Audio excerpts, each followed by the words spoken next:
बिस्मिल्लाहिर्रहमानिर्रहीम। अस्सलाम वालेकुम नाज़रीन। वफाकी बजट के हवाले से 92 न्यूज़ के आप स्पेशल ट्रांसमिशन देख रहे हैं। मैं हूँ सादिया अफसाल।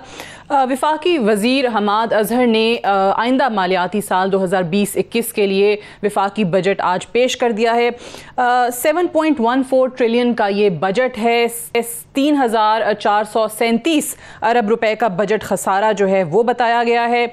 अब इसको बज़ाहिर जो है वो रिलीफ बजट का नाम दिया गया है और ये कहा गया है कि इसमें कोई नया टैक्स जो है वो आवाम के लिए नहीं लगाया जा रहा, लेकिन बहुत सारे माहिरीन जो हैं वो उनका ये मानना है कि इनडायरेक्ट टैक्सेस की मद में ही बहुत बुरा हाल आवाम का हो जाता है। बहरहाल एक और रिवायती बजट इस लिहाज से भी कि गो के ऐवान के अंदर जो मेंबरान की तादाद थी कोरोना वायरस की वजह से लिमिटेड थी, नंबर कम था। ये तय हुआ था कि 86 मेंबरान जो हैं वो मौजूद हो सकेंगे, लेकिन वही अपोजिशन की तरफ से उसी तरीके का शोर शराबा, बजट नामंजूर, हुकूमत के ये दावे कि आवाम के लिए बड़ा फ्रेंडली बजट है और अपोजिशन के वही स्लोगन्स जो हर साल बजट पेश होने पर हमें सुनाई देते हैं। और सिर्फ यही नहीं, अगर इसको देखा जाए कि जो दावे किए जा रहे हैं वो भी वही हैं जो हर माजी की हुकूमत करती आई है। और बजट के अंदर जो तकरीर के अंदर बातें की जाती हैं जैसे कि माजी की हुकूमतों ने ये किया, माजी की हुकूमतों का ये खसारा था, माजी की हुकूमतों के गलत फैसले थे, आवाम को भुगतना पड़ रहा है, हम सही करने की कोशिश कर रहे हैं और हम इस इकॉनमी को जो है वो रिवाइव करके दिखाएंगे। ये सब कुछ तो बिल्कुल वही रिवायती सियासत थी, लेकिन on the other hand corona की वजह से जो असल मानों में पूरी दुनिया की मईशतें इस वक्त हिट हुई हैं और बुरी तरीके से मुतासिर हुई हैं। पाकिस्तान जिसकी इकॉनमी पहले ही कोई बहुत अच्छा जो है वो नहीं कर रही थी, लेकिन उसके बाद अगर हम देखें कि मार्च ऑनवर्ड्स कोरोना की वजह से जो बहुत सारी चीज़ों का ब्लेम कोरोना को दिया गया, जैसे शायद मार्च से पहले मईशत की जो सूरत हाल थी वो हंकी डोरी थी, लेकिन इसके बाद अगर हम देखें कि जो टारगेट्स अपने लिए सेट किए गए हैं वो आया रियलिस्टिक हैं नहीं हैं। आवाम को रिलीफ देने की बात की जा रही है, वो कैसे मुमकिन होगा? आमदन अगर है नहीं आपकी, रेवेन्यू जनरेशन आपका है नहीं, अखराजात आपके कम नहीं हो रहे हैं, तो किस तरीके से ये मामला जो है वो मईशत के आगे बढ़ेंगे? बजटरी खसारा जो है ये किस तरीके से कम किया जाए? थोड़ी देर पहले हफीज़ पाशा साहब जो हैं जो कि साबिक वज़ीर ख़जाना हैं, उनकी तरफ से ये कहा गया कि हुकूमत ने जो GDP का टारगेट सेट किया है 2.1% कह के, अगर ये सिफर पे ही आ जाए तो हुकूमत इसको गनीमत जाने और खुदा का शुक्र अदा करे।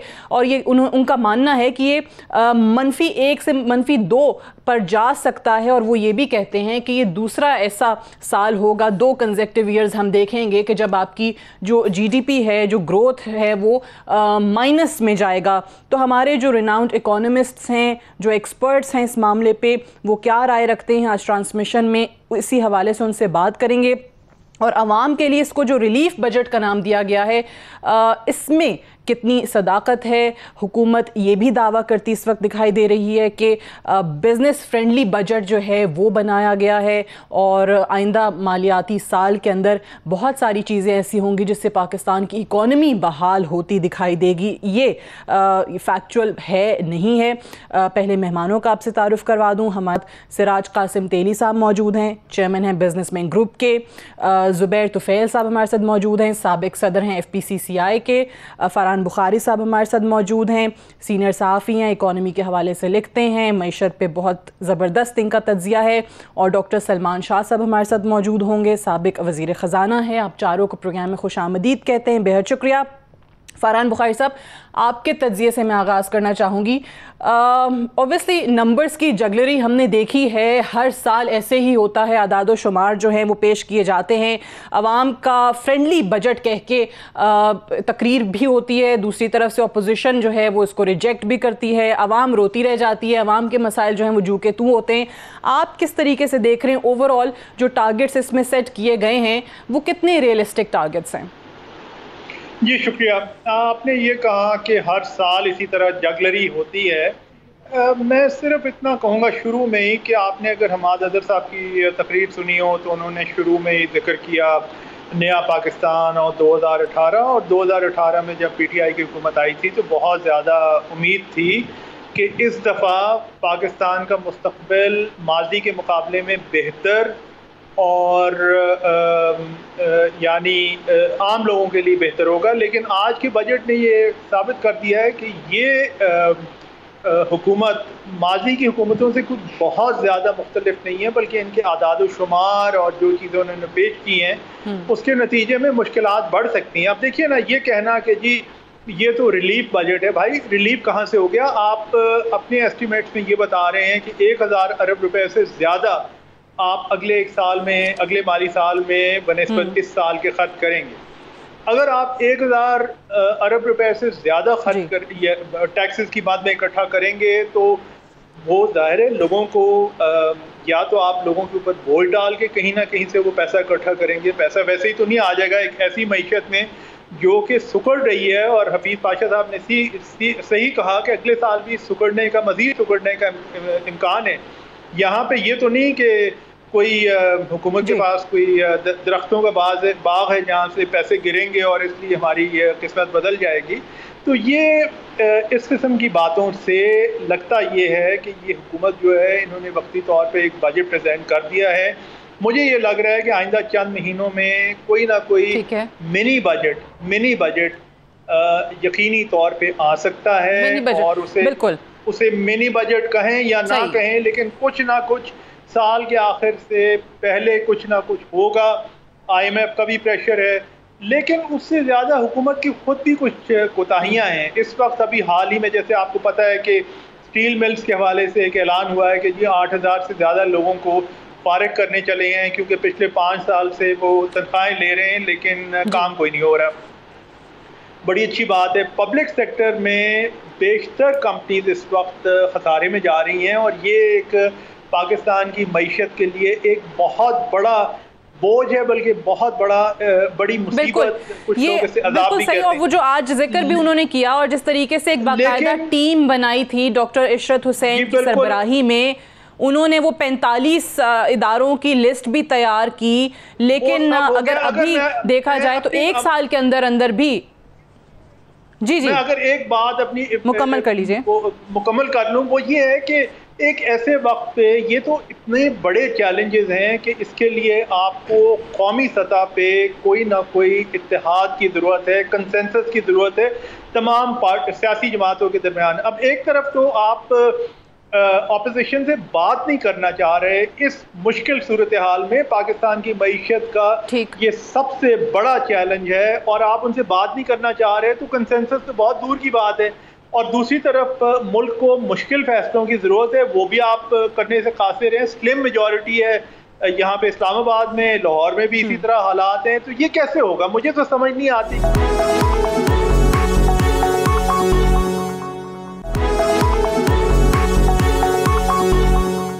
ये बात दुरुस्त है कि पूरी दुनिया की मईशतों के लिए बहुत बुरा सफ़र रहा कोरोना के बाद से लेके, and after corona obviously Pakistan economy also got a bad hit. But क्या मार्च से पहले पाकिस्तान की मईशत सही समत में चल रही थी, जो हुकूमत आज सारे का सारा मलबा कोरोना पे डाल रही है? नहीं, आई थिंक कोरोना से पहले एक और दुनिया थी, कोरोना के बाद एक और दुनिया आ गई है और टोटली ये 180 डिग्रीज ऑपोजिट है।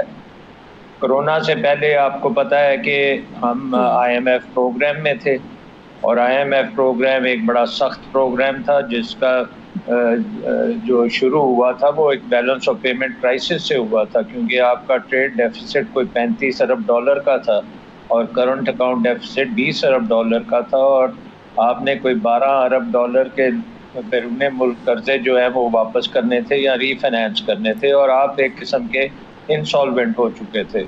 उस वक़्त आप IMF के पास गए और IMF ने कोई इसमें दो राय नहीं है, एक बड़ा मुश्किल और टफ प्रोग्राम आपको दिया जिसमें exchange rate devaluation, interest rates को ऊपर करना, फिस्कल डेफिसिट को कंट्रोल करना, करंट अकाउंट डेफिसिट को नीचे लेके आना और डेट को आपने जो है उसको डेट सर्विसिंग को भी कंट्रोल करने की बातचीत की गई। और इसके लिए आपको ना सिर्फ IMF से लेकिन आपने भीख मांगी, पूरी दुनिया से भीख मांगी और फिर आप उस मोड में चल रहे थे जिसका मतलब था स्टेबलाइजेशन।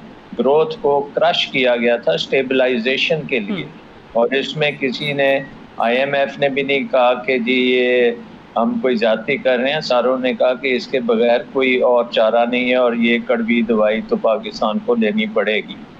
ये था कोरोना से पहले का दुनिया। आज कोरोना की जो दुनिया है उसमें डिमांड इंटरेस्ट रेट से कंप्रेस नहीं हुई, डिमांड आपकी प्रोडक्शन की डिसरप्शन से ख़त्म हो गई है। आपकी सप्लाई चेन्स टूट गई हैं, आपके बाज़ार बंद हैं, आपकी फैक्ट्रियां बंद हैं, आपके ऑफिसेज जो हैं वो आधे पचाधे चल रहे हैं, कोई इन्वेस्टमेंट नहीं है, कंजम्पशन आपकी गिर गई है और इकोनॉमिक साइकिल आपकी डिसरप्ट हुई है और पूरी दुनिया की इकोनॉमिक साइकिल डिसरप्टेड है। और एक चीज़ ये भी है कि दुनिया की ट्रेड भी इस वक्त डिसरप्टेड है। और अगर आप, ये बिल्कुल सही बात हफीज पाशा ने कही कि अगर हम मेंटेन कर लें अपने वैल्यू चेन्स को वापस कम से कम उसी लेवल पे ले आए तो वो बहुत बड़ी अचीवमेंट होगी। अब जहां तक बजट का तल्लुक है, बिल्कुल, तो यानी अनरियलिस्टिक टारगेट्स जो हैं सेट हुए इसमें अपने लिए, जो हुकूमत क्लेम कर रही है, चाहे वो FBR के रेवेन्यू की बात कर लें, टैक्स वसूलियों की मद में, या फिर GDP का जो दावा किया जा रहा है, ऐसा आपको होता दिखाई नहीं दे रहा, क्योंकि ऑब्वियसली आफ्टर कोरोना जो अगला साल है वो ज़्यादा मुश्किल होगा। देखें, एक बात तो बड़ी क्लियर है ना कि इतनी ज़्यादा अनसर्टेनिटी है कि यहाँ तो आइंस्टाइन भी आ जाए तो वो भी प्रिडिक्ट नहीं कर सकता कि कल क्या होना है।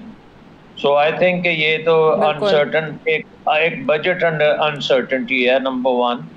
नंबर 2, इसमें अभी भी IMF का पूरा शेडो है, क्योंकि IMF ने अपना प्रोग्राम सस्पेंड किया थोड़े अरसे के लिए, उसको ख़त्म नहीं किया।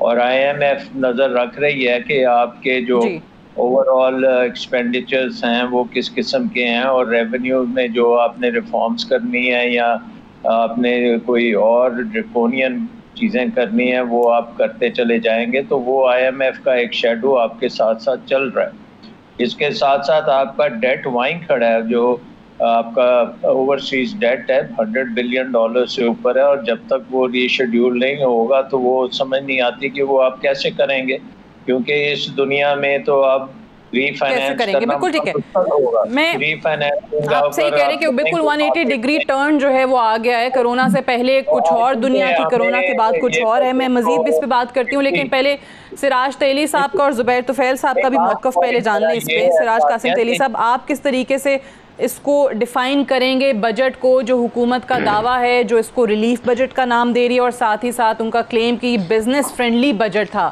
तो कितना बिजनेस फ्रेंडली बजट आपको नजर आया? बिस्मिल्लाहिर्रहमानिर्रहीम।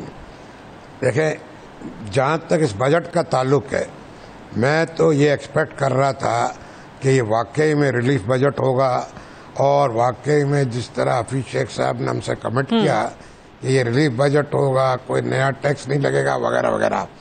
आज ये बजट देख के मेरा एनालिसिस ये कहता है कि जहाँ तक नए टैक्स की बात थी, वो मेरी समझ में ये आया है कि नया टैक्स नए नाम से नहीं होगा, यानी कि वो फलाना टैक्स की जो नया नाम हो, यानी कि सलमान शाह टैक्स कर दो या सिराज तेली टैक्स कर दो, दूसरी बात है, वो टैक्स कोई नहीं लगाया। मगर जो एग्जिस्टिंग टैक्सेस थे उन टैक्सेस में काफ़ी रद्दोबदल किया है और टैक्सेस बढ़ाए भी है उन्हीं टैक्सेस में।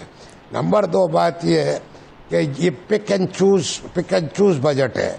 ये इन्होंने रिलीफ दिया है जो इनके हिसाब से कंस्ट्रक्शन इंडस्ट्री को दिया है, सीमेंट में कम कर दिया इस तरह करके, या टूरिज्म इंडस्ट्री को दिया है। बाकी लोकल इंडस्ट्रीज को, टेक्सटाइल में कुछ किया है मगर लोकल इंडस्ट्री को कुछ नहीं किया। देखिए मसला क्या है, लॉकडाउन की वजह से 2-2.5 महीने फैक्ट्रियां बंद रही, अभी जाके खुली है। 2-3 महीने से बिठा के तनख्वाहें दे रहे थे, सब लॉसेस में है। अक्रॉस द बोर्ड इनको देना चाहिए रिलीफ। हमने इनसे रिक्वेस्ट यही की थी और इन्होंने कहा था कि गौर करेंगे। वो ये था कि आप बिजली गैस को भी कम करें, आप टैक्सेस में जो कम कर सकते हैं, सेल टैक्स है मिसाल के तौर पे, हम तो आधा मांग रहे थे, आधा नहीं 1-2% भी कम कर देते अक्रॉस द बोर्ड, ताकि पूरी इंडस्ट्री को या सारी बिजनेसेस को, चाहे इम्पोर्टर हो चाहे एक्सपोर्टर हो, चाहे कोई SMEs हो, छोटा ताजिर हो, सबको थोड़ा सा एडवांटेज मिले, उनके पास कॉस्ट ऑफ डूइंग बिजनेस नीचे जाए और उनके पास कैश फ्लो हो और वो अपने धंधे को संभाल सके। ये सर्वाइवल बजट होना था, ये अल्फाज है मेरे, मैंने उनको बहुत दफ़ा समझाया कि भाई देखो it should be a survival budget, इसलिए कि आप एक बात समझ लें कि अगर ये बिजनेसेस सर्वाइव नहीं करेंगी, अभी कोरोना गया नहीं है, कोरोना इनके हिसाब से शायद चला गया है, मेरे ख्याल से ये कोरोना जब तक है we have to live with it, और अगर हम सर्वाइव नहीं करेंगे उसके साथ तो इनको टैक्स कहाँ से आएगा, इनको पैसे कहाँ से मिलेंगे। इनको तो ये करना था कि अपने खर्चे कम करने थे। में तो मुश्किलात बढ़ेंगी। बड़ी बात एक मिनट, एक बात सुन ले, फिस्कल स्पेस की जो बात होती है ना, IMF ने अपने डेब्ट सर्विसिंग मौखर कर दी, G20 ने टाइम दे दिया, ये अगर चाहे तो जिस तरह सलमान शाह साहब कह रहे हैं इनको सारे रीशेड्यूल करे और मौखर कराए और वो पैसे को इस्तेमाल करके सर्वाइवल की बात करे, आपकी बिजनेसेस को सर्वाइव कराए। अगर वो नहीं कराते और ये जो इनको ये पैसे मिले ये कहाँ जाएंगे, इनको ये असल में पिक एंड चूज करके ये दे रहे, कुछ इंडस्ट्री को कुछ को नहीं दे रहे। वो इंडस्ट्रीज भी आप ये सोचे कि कोरोना की वजह से उठेगी कि नहीं, आप आधी से ज्यादा बिजनेसेस को मार दोगे। 3 महीने बाद, 3 से 4 महीने में आप देखना कि बहुत सारे बिजनेसेस बैंकरप्ट हो जाएंगे, फिर ये क्या करेंगे, कहाँ से टैक्स लाएंगे। I have to go for a short break से वापस आकर हम डिस्कशन को यहीं से आगे बढ़ाएंगे। Stay tuned.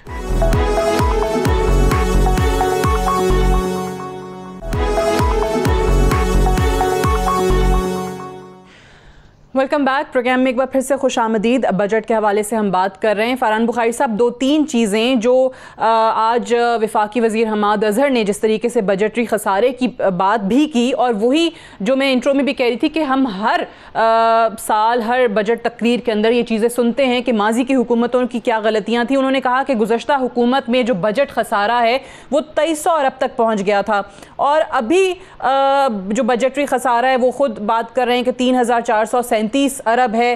तो यहाँ पीटीआई की हुकूमत ने कौन सा तीर मार लिया। सर्कुलर डेट की बात अगर करें तो 1200 अरब सर्कुलर डेट था जब PMLN की हुकूमत गई, हुकूमत उनकी ख़त्म हुई। टोटल अब ये सर्कुलर डेट जो है वो 2000 अरब हो चुका है, यानी पीटीआई ने अपने सिर्फ 22 महीनों में 800 अरब जो है ये गर्दशी कर्जा बढ़ा दिया है। फिर 2018 में PMLN की हुकूमत जब ख़त्म हुई तो 30,000 अरब का कर्जा था, और पीटीआई ने अपने सिर्फ 22 महीनों के अंदर 12,000 अरब का कर्जा जो है वो बढ़ा दिया है, यानी टोटल अब 42,000 अरब हो चुका है।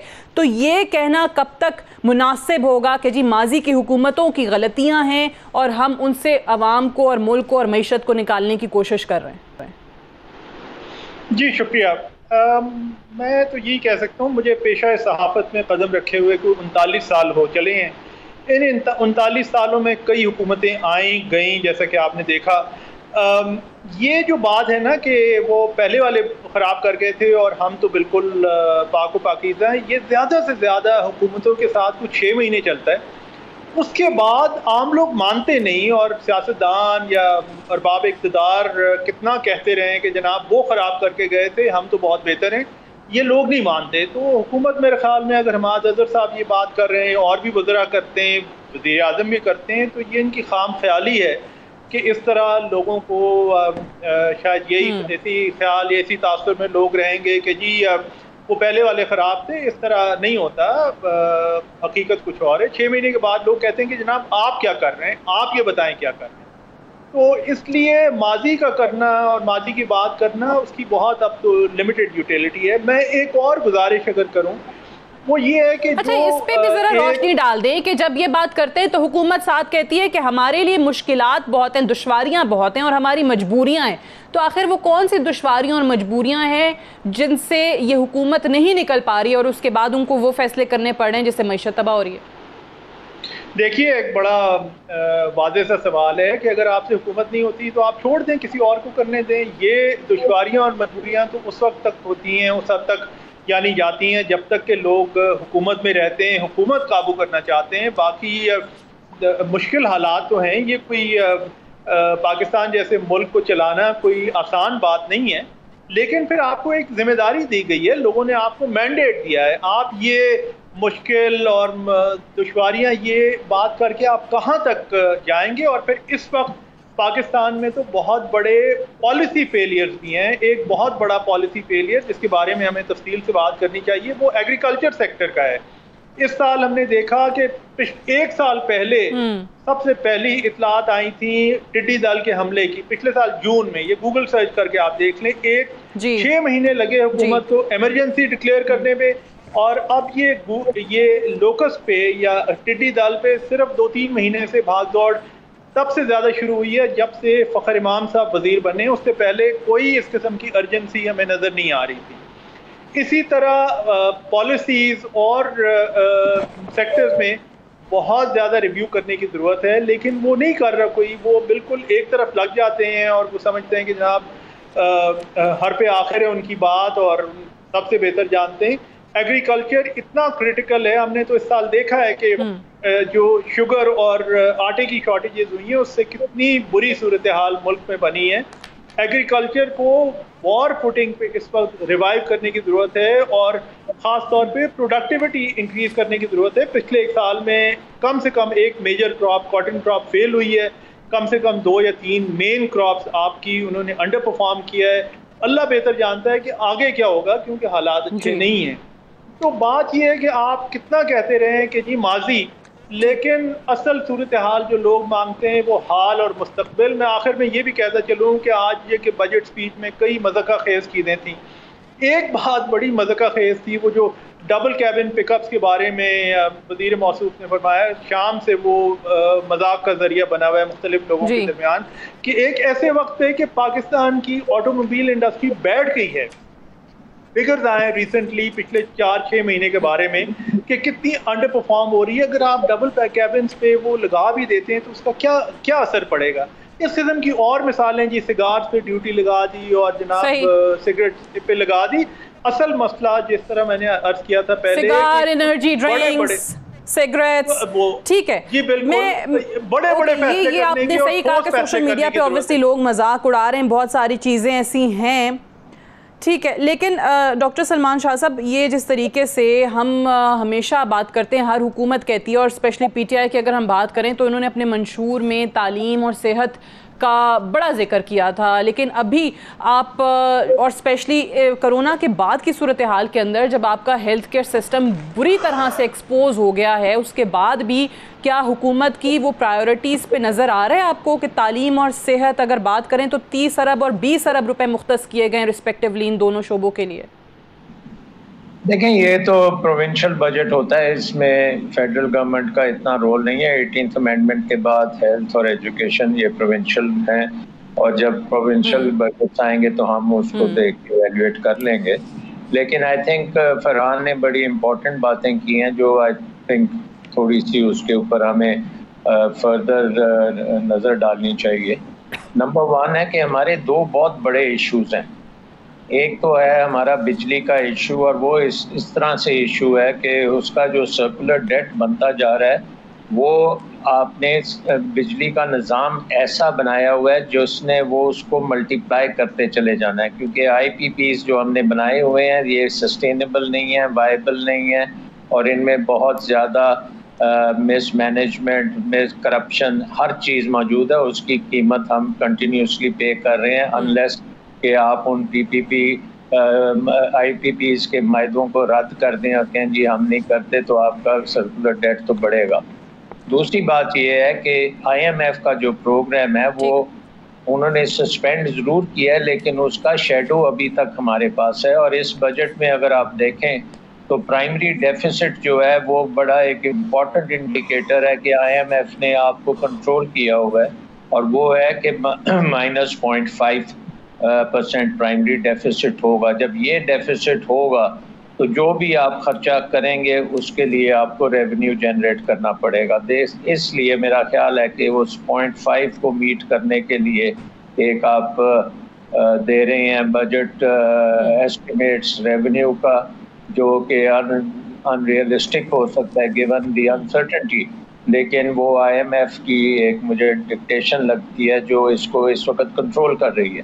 सो आई थिंक एक्चुअल फैक्ट जो है वो ये है कि आगे चल के जो डिसरप्शन नज़र आ रही है इन प्रोडक्शन एंड जो बातें हम पहले कर चुके हैं, तेली साहब ने भी की हैं, जुबैर साहब ने भी की हैं, फरहान ने भी ये बातें की हैं, ये कोई आसानी से हल नहीं होगी चीज़ें। इसमें नंबर 1 जिस किस्म की डिस्रप्शन है वो अगर आप इंटरेस्ट रेट 0 भी कर दें तो वो डिस्रप्शन ठीक नहीं होगी, क्योंकि डिमांड ख़त्म हो चुकी है। डिमांड की एक कंप्रेशन हुई है जिससे पहले प्रोडक्शन लॉस हुआ है, प्रोडक्शन लॉस से इनकम लॉस हुआ है, इनकम लॉस से फिर कंजम्पशन लॉस हुआ है, और ये साइकिल जो है ये जब डिस्टर्ब होती है इसको वापस खड़ा करना बहुत ही मुश्किल काम होता है।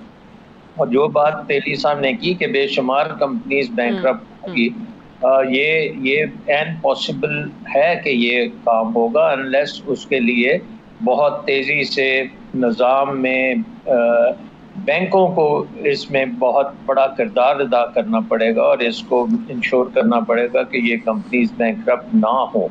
लेकिन जो जॉब्स की सिचुएशन है कि इमीडिएट जो जॉब्स हैं, जॉब लॉस इतनी ज़्यादा है कि ये प्राइवेट सेक्टर इसके साथ हैंडल कर ही नहीं सकता, और आम तौर पे इस किस्म की सिचुएशन में बहुत बड़ा इंफ्रास्ट्रक्चर प्रोग्राम होता है जो गवर्नमेंट को करना पड़ता है, और हर डिस्ट्रिक्ट में और हर महल्ले में आपके एक किस्म के डेवलपमेंट प्रोग्राम्स होते हैं और इंफ्रास्ट्रक्चर बनता है। शहरों को आप नए तौर पे बना लेते हैं, और ये हमने पूरी दुनिया में देखा है, न्यू डील प्रोग्राम, और ये डिप्रेशन वगैरह के साथ डील करने के लिए आपको एक्सपेंडिचर बहुत ज़्यादा करना पड़ता है। अब क्योंकि हमारे पास IMF प्रोग्राम है तो हम ये काम ठीक है, हम बजट में नहीं कर सकते, लेकिन हम पब्लिक प्राइवेट पार्टनरशिप मोड में कर सकते हैं, हम जॉइंट वेंचर्स में कर सकते हैं। हमारा बैंकिंग सिस्टम इस वक्त उसके पास बहुत ज्यादा लिक्विडिटी है और उसको हम प्रोजेक्ट फाइनेंसिंग में ला सकते आपने हैं। जो बात की है, अब इसी को आगे बढ़ाते हुए सिराज कासिम तेली साहब, आपने भी पहले बताया कि जो इंडस्ट्रीज के हालात हैं,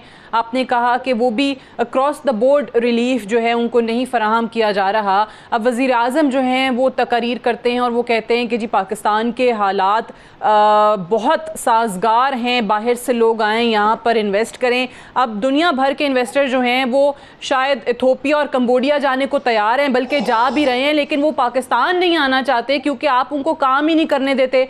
अब ये जो मामला है कि अगर आप जॉइंट वेंचर की तरफ जाते भी हैं किसी इंडस्ट्री के, तो वहाँ पे भी आपके पास बाकायदा कोई फ्रेमवर्क नहीं है, कोई पॉलिसी फ्रेमवर्क नहीं है, वीक गवर्नेंस जो है वो आपको नज़र आती है। आपको बताया नहीं जाता कि जी एनर्जी टैरिफ कितना रखा जाएगा, टैक्सेस कितने लगाए जाएंगे। तो ये मामला जो है ये टेकअप आपने किया है हफीज़ शेख साहब के साथ?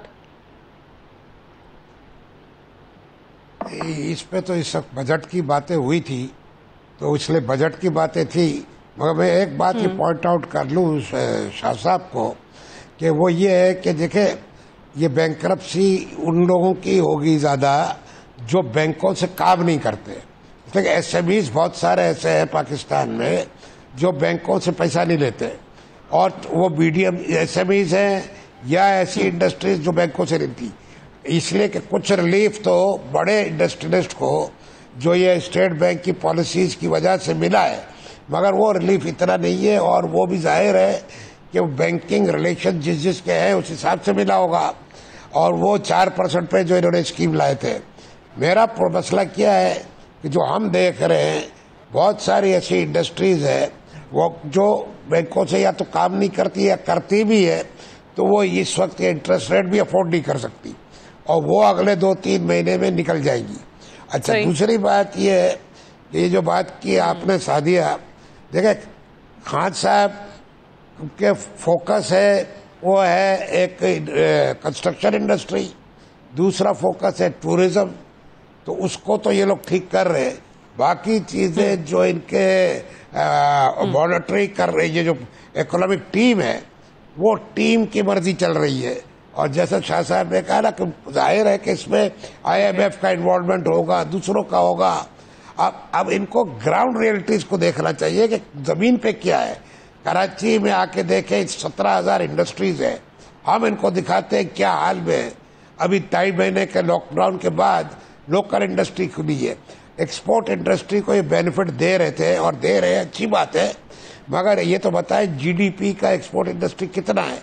एक्सपोर्ट इंडस्ट्री 8% या 9% है, अगर मेरी भूल हो तो करेक्शन कर देंगे ये दोनों बैठे हुए इकोनॉमिस्ट। ये और बाकी 90% प्लस एग्रीकल्चर है, लोकल इंडस्ट्रीज है। टैक्सेस और रेवेन्यू इनको कहाँ से आता है? लोकल इंडस्ट्रीज से आता है। लोकल इंडस्ट्रीज को इन्होंने बंद रखा था, उसके बाद 2 महीने के बाद खुला है। अब वो टैक्सेस भी देने हैं उनको, उनका रेवेन्यू का उनको रेवेन्यू भी दें, और वो नौकरियों पे आदमियों को तनख्वाहें भी दे 3 महीने के, और इंडस्ट्री भी चलाए बड़ी मुश्किलों से। और अभी भी 100% नहीं चल रही इंडस्ट्रियाँ। लॉकडाउन है, मसले मसाइल है, वो अपनी जगह पे चल रहे हैं। और ये हम समझते हैं कि अब बात हो रही है तो हमें उसका भी ख्याल रखना है। SOPs पे फॉलो अप भी नहीं हो रहा, वो भी अलग मसला है। अब दोनों चीजें साथ करनी है तो हुकूमत को अपना रोल प्ले करना चाहिए ना। वो अपना रोल प्ले नहीं किया उन्होंने। वो अब जैसे आगे कोई स्कीमें लेकर आए, छोटे ताजरों के लिए लेकर आए, उस इंडस्ट्रीज के लिए लेकर आए जो बैंकों में नहीं है, तो कम से कम आपको रेवेन्यू देगा कौन? मुझे तो ये समझ में नहीं आता। ये जितने भी इन्होंने टारगेट्स बनाए हैं, साथ में एक लफ्ज इन्होंने ये भी कह दिया था शेख साहब ने कि हमें पता नहीं आगे क्या होगा। तो इसका मतलब ये हुआ, और मैं समझता हूँ कि 3 महीने बाद या 4 महीने बाद ये बजट रिवाइज होगा। इसलिए रिवाइज होगा कि कोरोना जाएगा नहीं तो क्या करेंगे? ये तो ऐसा लगता है कि इनकी नजर में कोरोना चला गया। मिनी बजट का नाम दे लें आप इसको, जो मर्जी कह लें, लेकिन रिवाइज होगा क्योंकि टारगेट्स बहुत अनरियलिस्टिक से हैं। और आपने जिस तरीके से रेवेन्यू की बात की है, ये जो FBR से रेवेन्यू जनरेट करने की बात कर रहे हैं, वो भी कैसे पॉसिबल होगा? 27% आप कैसे FBR का रेवेन्यू वहां से ले सकेंगे अगर आप कह रहे हैं कि जी आपका ग्रोथ टारगेट ही 2 से 2.5% है? वो भी अभी जिस तरह सलमान शाह साहब कह रहे थे और हफीज पाशा साहब का मैंने हवाला दिया, वो कहते हैं कि वो भी अगर सिफर पे चला जाए तो गनीमत जाने और खुदा का शुक्र अदा करें। एक ब्रेक लेते हैं, ब्रेक से वापस आकर डिस्कशन को हम आगे बढ़ाएंगे। Stay tuned.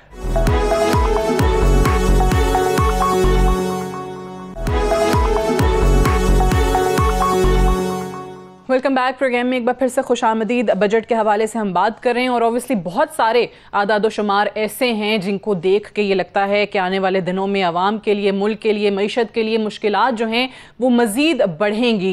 इन्फ्लेशन जिस तरीके से 6.5% प्रोजेक्ट करने की कोशिश की गई, स्टेट बैंक को अगर आप देखें, उनका आप बयान देखें तो वो लगता है कि इन्फ्लेशन जो है वो 10% से भी ऊपर चली जाएगी।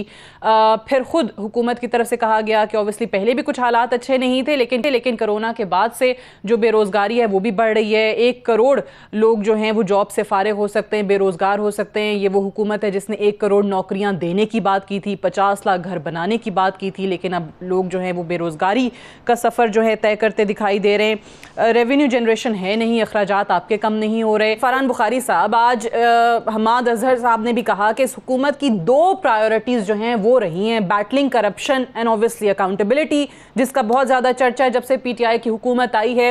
अब ये वो चीनी वाली रिपोर्ट हो गई, गंदम वाला जो बहरान था उसकी रिपोर्ट हो गई, अब ये IPPs वाला भी, जो कि पाकिस्तान के पावर सेक्टर का सबसे बड़ा स्कैंडल था, तारीखी जो है वो नुकसान पहुंचाया गया कौमी ख़जाने को, उस पर भी कमीशन बनाने की बात हुई, तहकीकात करने की बात हुई, लेकिन अब वो सॉवरन गारंटी वाली बात है या कोई और सबब है, वो मौखर कर दिया गया मामला। सो अब जो ज़ुबैर तुफ़ैल साहब कह रहे हैं कि ये कैसे फिर मुमकिन हो सकेगा, कहीं यही वो मजबूरियां तो नहीं है जिनका हुकूमत जिक्र करती है? जी, वो हमाद अजहर साहब का तो ये है कि उन्हें तकरीर दी गई, उन्होंने पढ़ ली, अच्छी तरह पढ़ ली, प्रेजेंट कर दी, लेकिन क्या वो तकरीर पाकिस्तान के माशी मामलात या माशी मुश्किलात का हल उसने कोई दिया? मैं तो समझता हूँ कि बिल्कुल नहीं। इस वक्त आपको कौमी कंसेंसस की ज़रूरत है 3 बड़े अहम शोबों पे: energy policy, public sector companies का और पब्लिक सेक्टर एसेट्स का आपने क्या करना है उस पर पॉलिसी, और तीसरी एग्रीकल्चर प्रोडक्टिविटी रिलेटेड। आपको लगता है आज बजट में ये स्टेट ओन्ड एंटरप्राइजेस के हवाले से कुछ बाकायदा पॉलिसी आ जानी चाहिए थी? 45 तो खुद उन्होंने कहा कि डॉक्टर इशरत हुसैन वाली टीम ने जो है वो लिस्ट तैयार की हुई है। 1 साल में 1000 बिलियन का लॉस वो आपको दे चुके हैं। देखें, एक ऐसे वजीर आजम जिन्हें पार्लियामान में असद कैसर साहब ने वो अरेंज किया था ये कोरोना क्राइसिस के हवाले से कि मुख्तलिफ कायदीन आएँ, सियासी कायदीन, और बैठ के बात करें, उनका इनटॉलरेंस इतनी ज़्यादा है कि शहबाज शरीफ साहब बात करने के लिए आए तो वज़ीर आज़म वो वीडियो लिंक से उठ के चले गए। ये इतना बड़ा इस वक्त बहरान है कि ये इस वक्त पाकिस्तान को तकसीम करके, डिवाइड करके, लड़ाई भिड़ाई से अगर आगे वो चलाना चाहते हैं तो कोशिश कर लें, लेकिन मैं नहीं समझता कि इतने बड़े फैसले, energy policy, state owned enterprises के हवाले से पॉलिसी और एग्रीकल्चर प्रोडक्टिविटी पॉलिसी, वहाँ पे बहुत बड़ा बुहरान है। ये बड़े बड़े फैसले बगैर कौमी कंसेंसस के नहीं हो सकते। और मेरा कहने का ये मकसद नहीं है कि कल आप नैब बंद कर दें। अगर आपकी एंटी करप्शन एविडेंस है, आपने केसेस परसू करने, वो एक अलग बहस है। लेकिन अगर आप उनसे बात करने को तैयार नहीं है, कोरोना वायरस में तो मेरे ख्याल में क्रेडिट जाना चाहिए सबसे पहले बिलावल भुट्टो जरदारी ने कहा था कि जी हम हुकूमत से इस पे इख्तलाफ नहीं करेंगे बल्कि हम उनसे बात करना चाहते हैं। फिर शहबाज शरीफ साहब ने कहा। अब प्राइम मिनिस्टर अभी तक लगता ये है कि वो डी चौक से उनकी ट्रांजिशन वज़ीर आज़म सेक्रेटेरिएट तक नहीं हुई। और जब तक कि ये ट्रांजिशन नहीं होगी, देखिए ऑपोजिशन में बहुत से काम सियासी जमातें और लीडर्स करते हैं। जब हुकूमत बनती है तो फिर उसके बाद एक नया आपको रवैया सामने लाना पड़ता है, उसके बगैर आपको गुजारा नहीं होता। और इस वक्त तो इतनी नाजुक सूरत हाल है कि ठीक है, अच्छा, कितनी देर तक टेंशन चलेगी। मैं डॉक्टर सलमान शाह साहब की भी तरफ जाऊंगी। और डॉक्टर साहब आपसे भी मेरा यही सवाल तजावीज़ रेवेन्यू जनरेशन के हवाले से, क्योंकि ऑब्वियसली हुकूमत भी कहती है, तनकीद तो बहुत है, अपोजिशन की तरफ से भी वो कहते हैं कि जी रोज़ तनकीद आ रही होती है, लेकिन इन हालात में इससे बेहतर बजट हम नहीं पेश कर सकते थे। लेकिन हुकूमत के पास ऑप्शंस क्या हैं? किन किन तरीक़ों से, किन किन सोर्सेज से वो रेवेन्यू जनरेट कर सकते हैं? देखिए, आई थिंक ये रेवेन्यू की बात नहीं है, इसमें पूरी इकोनॉमी की रिफॉर्म्स की बात है। जो अगर हम रिफॉर्म्स करेंगे तो रेवेन्यू आए या ना आए, हमारी कॉस्ट कम हो जाएंगी, और कॉस्ट कम होगी तो हमारी इकोनॉमिक वैया भी चलना शुरू हो जाता है। दूसरी बात यह है कि अगर हम कैपिटल मार्केट्स को इस्तेमाल करते हैं, और जैसे मैं पहले बात कर रहा था कि बैंकिंग सिस्टम को हम इस्तेमाल करते हैं, और हम इंफ्रास्ट्रक्चर की बात करना शुरू करें, और पूरे जो बैकलॉग हमारे शहरों की रीजनरेशन का हुआ है उसको पूरा करें, लेकिन सस्टेनेबल तरीके से करें, सेल्फ फाइनेंस तरीके से करें, तो वो हो सकता है। अब ये बात बड़ी इम्पोर्टेंट है कि हमें इकोनॉमी में जो इस वक्त जो फंदे हमारे गले में पड़े हुए हैं वो इतने आसान नहीं है। IPPs का आप समझ लें कि 17-18 रुपए का हम बिजली का एक यूनिट पड़ता है, हमें पाकिस्तान में दुनिया में 6 रुपए का पड़ता है। अभी हमने जो LNG गैस की बात कर रहे थे, जुबैर साहब ने शायद बात की कि $88 पे आ गया MMBTU, लेकिन हमारा कॉन्ट्रैक्ट जो है उसमें वो $5 का है। सो $5 और $88 में आप कैसे मुकाबला करेंगे? और 15, 16 या 20 रुपए की बिजली वर्सेस 6 रुपए की बिजली का आप कैसे मुकाबला करेंगे? और आजकल की तो इकोनॉमी है ही एनर्जी के ऊपर। तो इसमें तो बड़े बिटर ट्रूथ्स हैं जिनको आपको फॉलो करना पड़ेगा, और किसी ना किसी ने वो बेल करना पड़ेगा इस बिल्ली को कि ये कैसे हम इसको काबू में लाएंगे। इसमें इश्यूज जो है वो बहुत ठीक है, लेकिन अब देखते हैं कि हुकूमत ये काम करने के लिए है कि नहीं। अनफॉर्चुनेटली मेरे पास टाइम खत्म हो गया ना, हैव टू वाइंड अप है। डॉक्टर सलमान शाह साहब, सिराज कासिम तेली साहब, जुबैर तुफैल साहब और फरहान बुखारी साहब, बहुत बहुत शुक्रिया आप चारों का प्रोग्राम में ज्वाइन करने के लिए। That's all for tonight, I will see you tomorrow इंशाल्लाह। इजाज़त दीजिए, खुदा हाफिज़।